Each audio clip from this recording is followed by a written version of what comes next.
and welcome back to the Bahamas for Heat 4 of this year's competition to find the world's strongest man of 1995.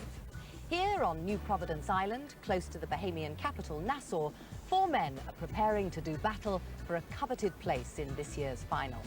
Now, if you've been watching the programme, you'll know we already have 6 out of our 10 finalists, including the Briton, Gary Taylor, and the defending champion, Magnus Magnuson from Iceland.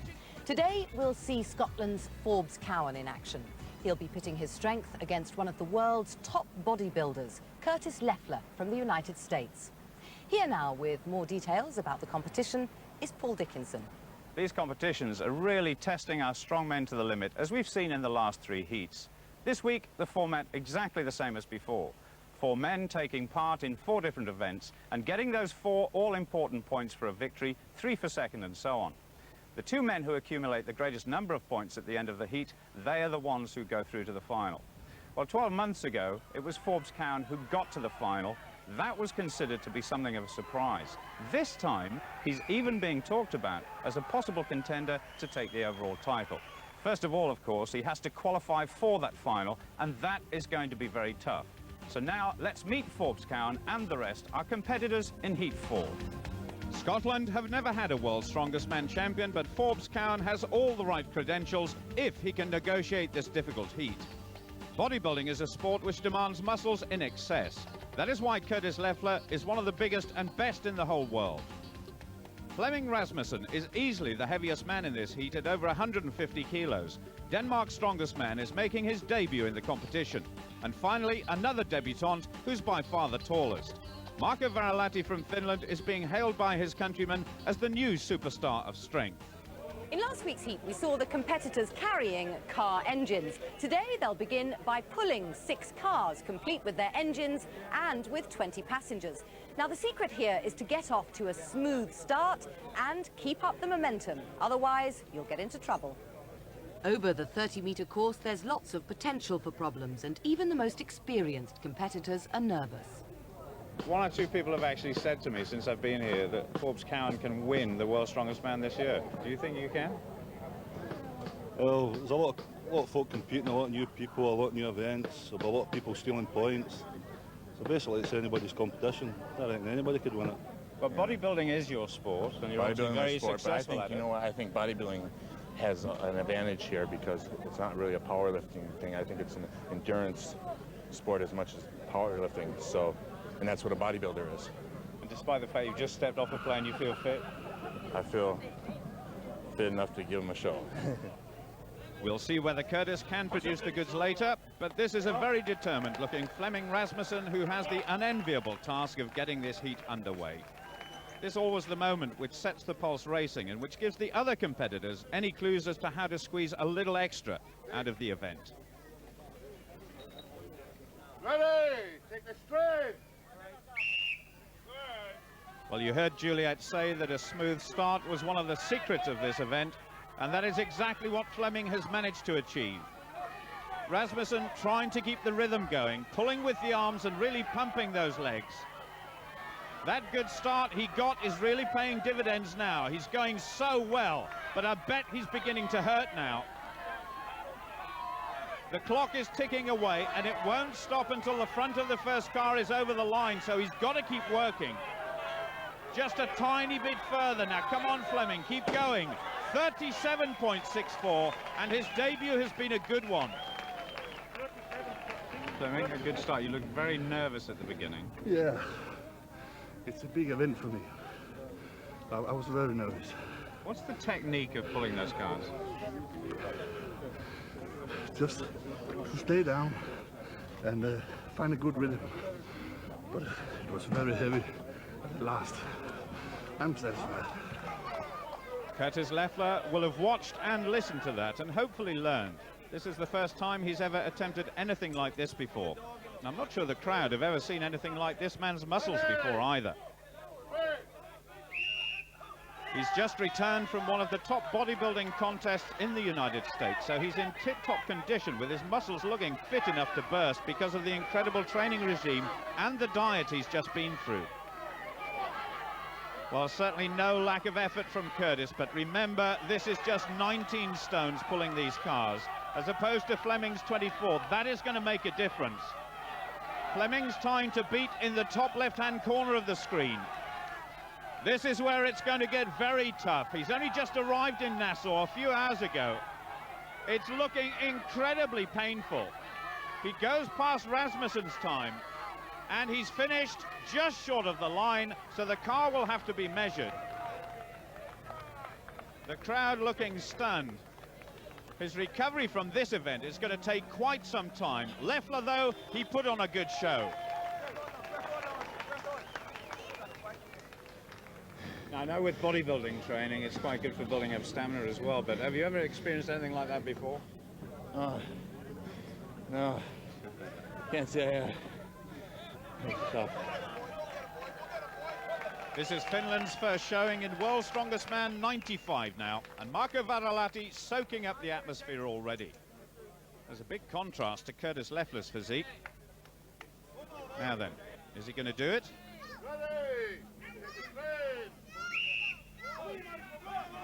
Look at this, he's certainly blasting his way over the first part of the course, taking very short, sharp strides. He's absolutely eating up the ground. Finland have always produced some fantastic strong men, and Varalahti already looking as though he's carrying on that tradition. The time is going to be very fast. He's only slowing just a little bit, but he's going over the last 5 meters well.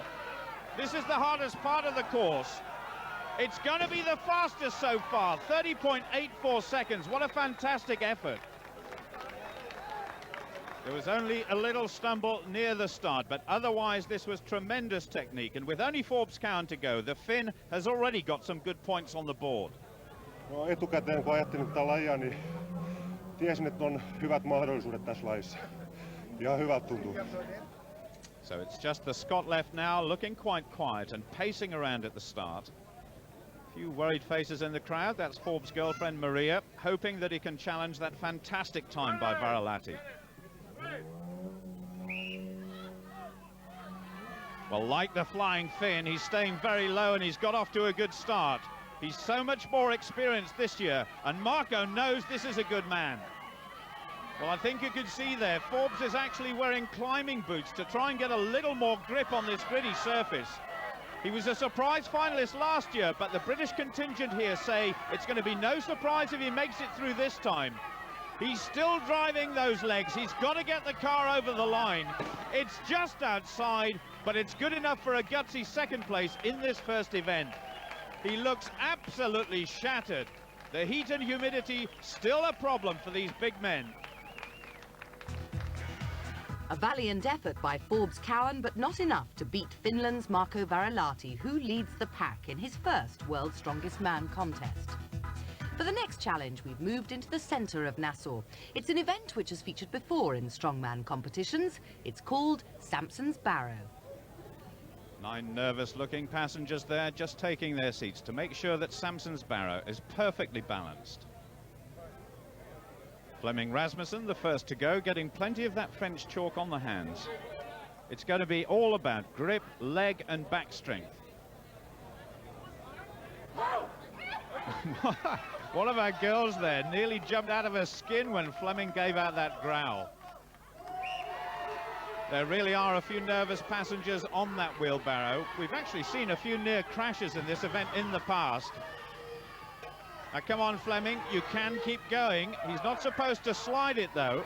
He must lift it up and carry on, but the wheelbarrow is down again. He's actually sliding it over the line, 17.64 seconds, but with a technique I'm not sure the judges are going to be too happy with. Well, Fleming looks very pleased, but he may risk disqualification because of this sliding technique over the line. We'll have to wait and see what happens. Well, Forbes Cowan just asking referee Edmonds for clarification on the start. He must pick up the barrow and wait for the signal to go. Incidentally, Rasmussen was not disqualified, so his time stands. The grip height there, adjustable depending on how tall the competitors are. Forbes in the past has always been very impressive in these lifting and carrying contests and appears to be going well here. He's really storming down the course, picking up speed all the time. It's so fast, 11.1 seconds. And Cowan's short burst of energy is surely going to bring him some good points in this event. Just watch this. Fantastic by Forbes Cowan. Slightly downhill, so the problem is keeping up with the barrel. It tends to go in front, so you've got to keep up with it, or you'll drop it. I've never seen you run so fast. Well, I've got to, it's the qualifying heats, the world's strongest man, I've got to run fast. There's Jamie Reeves, former British and world's strongest man, just making a few slight adjustments for our third competitor in Samson's Barrow, the leader after the carpool, Marco Varalahti of Finland. Very tall, and as we've seen already, a man who can move very heavy weights at speed. He's accelerating well, but he's got a slight balance problem on that left-hand side. It's going to challenge Forbes' time just outside 11.48 seconds, and the Scot will breathe a big sigh of relief when he hears the time. Marco veering away off course. That was the difference between the lead and second place at the moment. Well, Curtis Leffler, despite his muscular definition, the smallest of the four competitors here, he needs good points in this event. Oh, this is a very shaky start already. His right hand giving way. This will be a big disappointment to the man from Hawaii. The clock is still ticking away. He has to go again. There's no way he's going to score highly here, and the grip has given out again. Curtis goes away looking very upset about his performance here as we come to the halfway stage of this week's competition. Not a challenge that suited Curtis Leffler. Marco Varalahti's again done well in coming second, but this event belongs to Forbes Cowan. Forbes, congratulations, your first win in this year in Strongest Man. Carrying things has always been your strong point, hasn't it? Carrying things comes quite natural to me. I don't know why. So things like the Farmer's Walk, I mean, that's got to be a strong event as well. Farmer's Walk's a really good event for me. I'm expecting to, if I get to the finals, I'm expecting to place high in that event. As it's turning out, these qualifying heats are very tough to get through. The qualifying heats are really hard because they're as heavy as the competition herself. And I mean, everybody's trying so hard. Some people make mistakes, others are not. It's just, you've got to get everything perfect. There's only 4 events. So with 2 to go, it's all square at the top of the table between Scotland and Finland. Denmark are in close contention, but Hawaii has a lot of work to do. Well, after that fantastic performance by Forbes Cowan, we've headed down to the beach for a bit of a breather. The 4th event will take place below me, here on Paradise Island. The small stretch of land is a popular holiday destination, and it's linked to the Bahamian capital Nassau by a bridge. At the water's edge stands the Atlantis Resort, just one of a number of large hotel complexes here which offer a multitude of things to do. The Bahamas contain more than 700 islands scattered across the Atlantic Ocean, though only around 20 are inhabited, so if it's peace and quiet you're after, it's not hard to find. Atlantis Beach is the location for Event 3, Murder Ball, a new event, so how do the strongmen feel about it? I don't know. I haven't tried this event before, but I feel confident.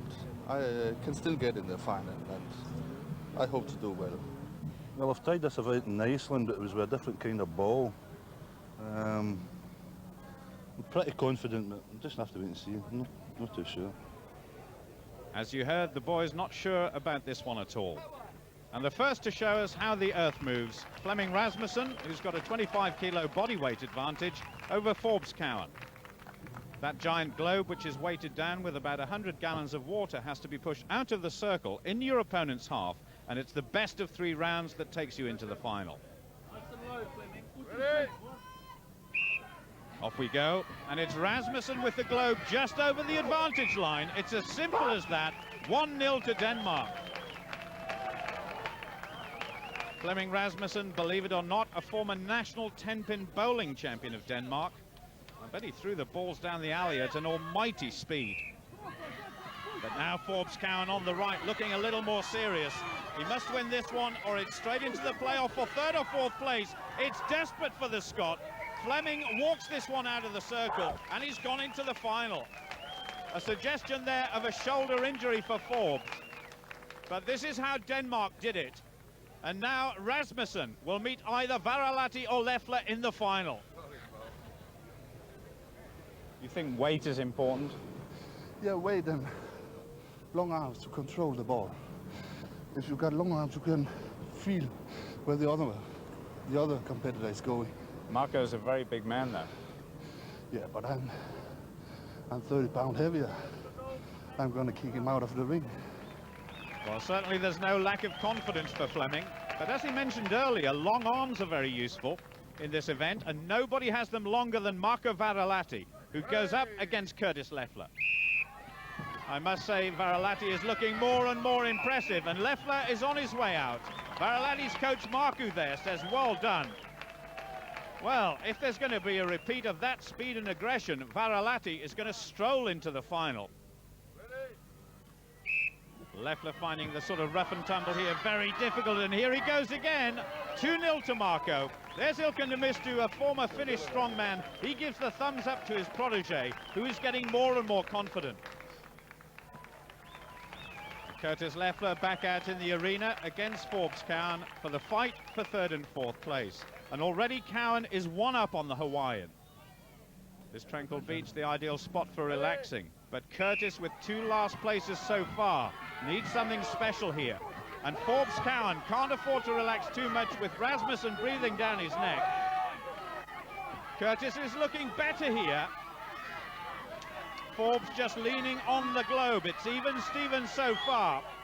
Leffler, the muscle man. Cowan, the hard man and the grafter. Now, can Leffler get this giant ball on the move towards the edge of the circle? It looks as though he can. This is going to be his first success, and both men look absolutely shattered. The crowd now waiting for the decider, and referee Doug Edmonds waiting patiently to preside over this final push to see who will take 3rd place. There was a grueling contest last year in the pole push when Forbes looked totally wrecked afterwards, and this is turning out to be the same sort of situation. Well, Forbes taking the early initiative. It looks as though this one could finish quickly. A win for Forbes Cowan and a precious 2 points, which the Finn knows will be important to the final result. I don't think Curtis Leffler will forget his experiences here in a hurry. He gets another single point. Forbes, did you want to get that over and done with as quickly as possible? I had to get that one finished quick because there's just nothing left. I don't seem to be recovering. Whether it's because I've put on too much weight or because of the heat, but I'm really finding it hard. This is a very important bout for Fleming Rasmussen, because if he can win, he closes the gap on Forbes to within 1 point, which means a nail-biting finish to this 4th heat. Varalahti is guaranteed 3 points minimum, so the Finn looking a safe bet for the final. But Fleming certainly a new find as far as strength contests are concerned. And Marco continuing where Riku Kyrie left off last year, but look at this. It's Fleming with a rush who wins. It looks as though Rasmussen's greater aggression and body weight put paid to Varalahti's will to win here. It was Rasmussen who said he was going to kick his opponent out of the circle. He's done it once. Can he do it again? Both men are very agile and quick on their feet for such big guys. There's over 270 kilos of muscle on display here in a contest which is burning up the calories very quickly. They're training very much based on short bursts most of the time, so any prolonged effort hits them really hard. It's Fleming who wins this one for his first ever win in Strongest Man, and boy did he work hard for it. A head-to-head contest which he delights in winning. Well, Curtis Leffler's struggling, and only 3rd place for Forbes Cowan, who must be disappointed. Fleming Rasmussen needed points, and this time around he's got them. Fleming, you needed to win that event to have a realistic chance of getting through to the final tomorrow, and you did it. Yes, a 2nd place could be all right, but then I have to be real good tomorrow. So this was my event. I feel very good about it. I think I have control all the time of the globe. So Fleming quite literally on a roll to close the gap on Forbes, with Marco a further point ahead of last year's finalist. Who will qualify for the final is now anybody's guess. This next event is one of the more traditional strongman challenges. It's called the Atlas Stones. Basically, the competitors have to pick up those boulders and place them on the barrels here. The lightest weighs 95 kilograms, the heaviest 135, which is just under 21 stone.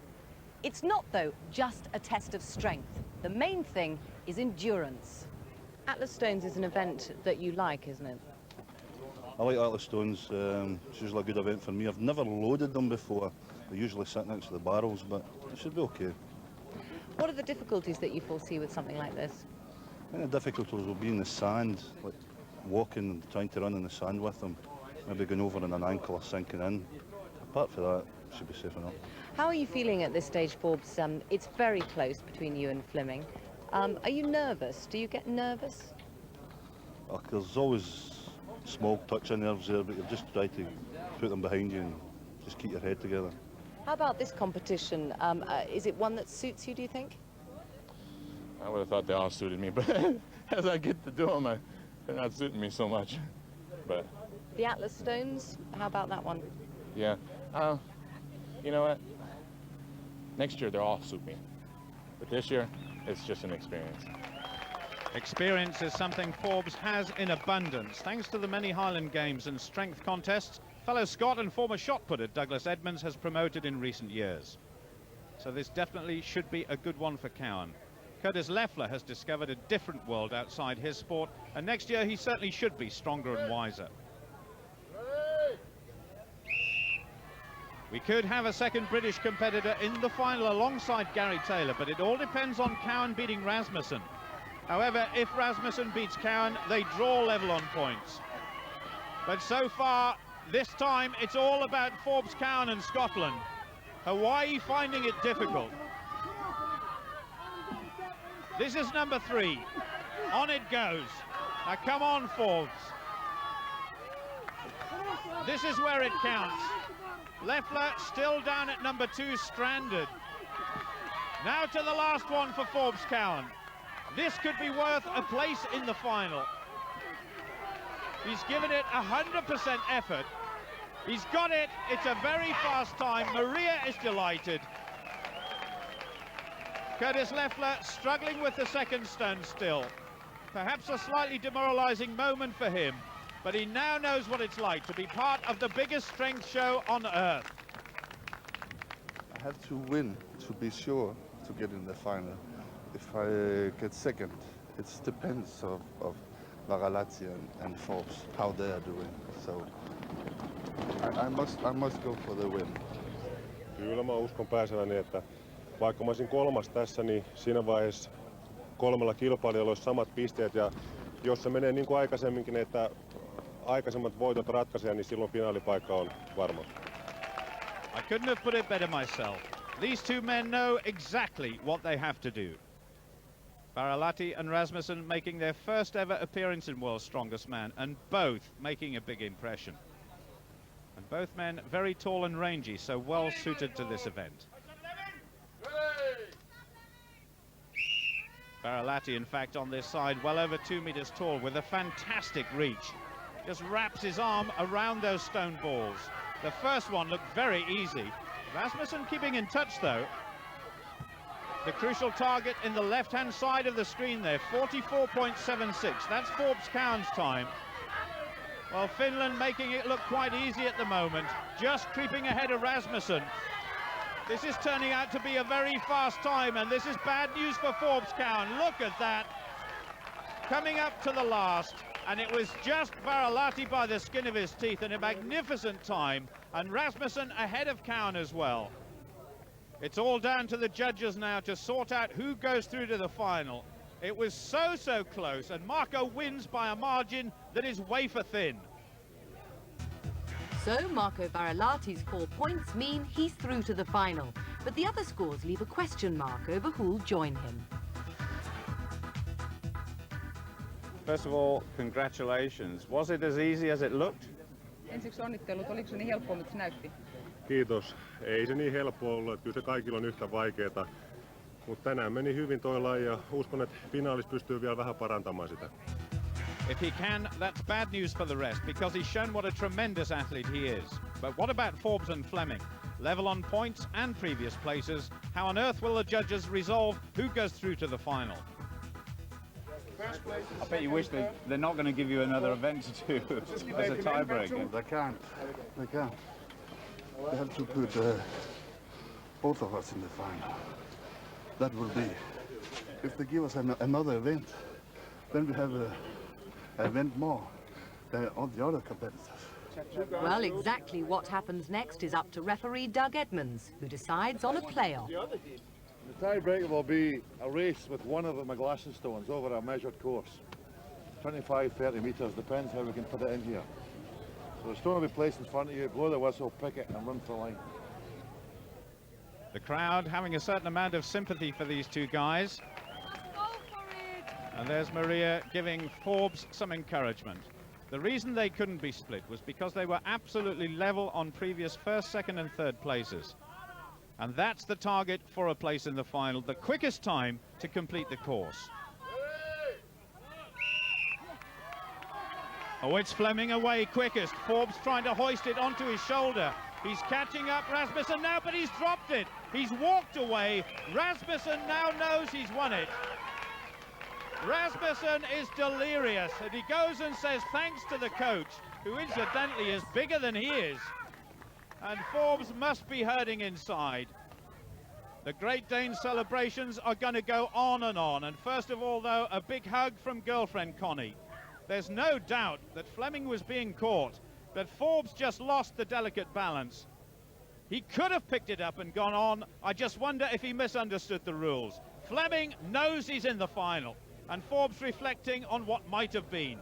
Congratulations, you're through to the final. You must be delighted. Yeah, I'm very delighted. I didn't count to beat Forbes. I didn't think I could do it. Well, the 4 events that you've done, they started off very slowly, but like a good horse in a horse race, you've come through and come through well. First couple of days, difficult breathing because of the heat. Oh, relax today, I feel fine. So, a huge disappointment for Scotsman Forbes Cowan, who was literally pipped at the post. The result means that the Dane Fleming Rasmussen and the Finn Marco Varalahti join 6 other strong men who've already qualified for the final. Next week is the last heat, and all the men in it are new to the competition. They include a 6'10" Australian, known as Mega Man, and a champion arm wrestler, Magnus Samuelsson from Sweden. For now, though, it's goodbye.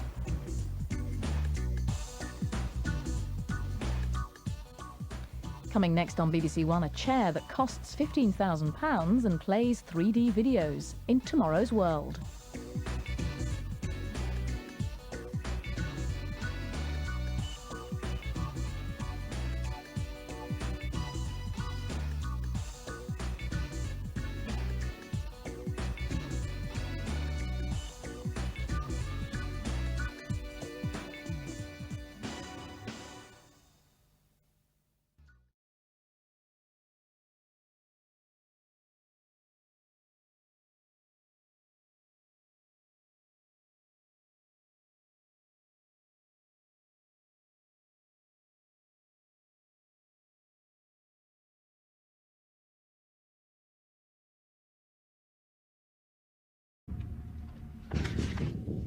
I'll be back.